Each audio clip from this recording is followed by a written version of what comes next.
امام موسیٰ کاظم، آقا کے القاب میں سے ایک لقب ہے کاظم، اور ظاہر ہے کہ یہ زیادہ مشہور لقب بھی ہے۔ بہت سارے القاب ہیں آقا کے، ان میں ایک لقب باب الحوائج بھی ہے، اور یہ بھی بڑا مشہور و معروف لقب ہے۔ کاظم کا معنی یہ ہے غصہ کو پی جانا۔ جب انسان پہ غصہ کی کیفیت طاری ہوتی ہے نا، تو اس وقت انسان کے اعصاب میں اضطراب پیدا ہو جاتا ہے۔ یہ صفت جس کے اندر ہوگی کظم الغیظ، اپنے غیظ اور غصہ کو کنٹرول کر لینا، اسی کو کاظم کہتے ہیں۔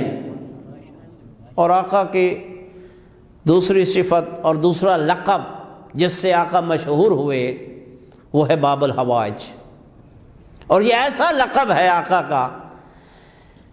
آل محمد سارے باب الحوائج ہیں، لیکن آل محمد کی دو ہستیاں ایسی ہیں جن کا نام اتنا شاید لوگ نہیں جانتے جتنا یہ لقب سے جانتے ہیں۔ ایک 7ویں امام ہے موسیٰ کاظم، اور ایک شہنشاہ وفا حضرت ابوالفضل العباس ہیں۔ دونوں کو باب الحوائج سے زیادہ پہچانا جاتا ہے، ایسے ہے کہ نہیں؟ باب الحوائج۔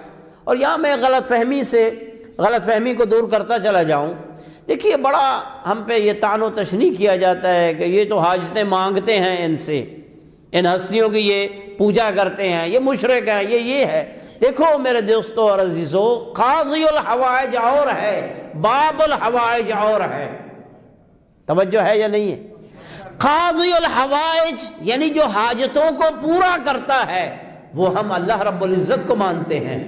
باب الحوائج یعنی اللہ سے حاجتوں کو پورا کروانے کے لیے جس دروازے سے ہم اللہ تک جاتے ہیں وہ موسیٰ بن جعفر کا دروازہ ہے۔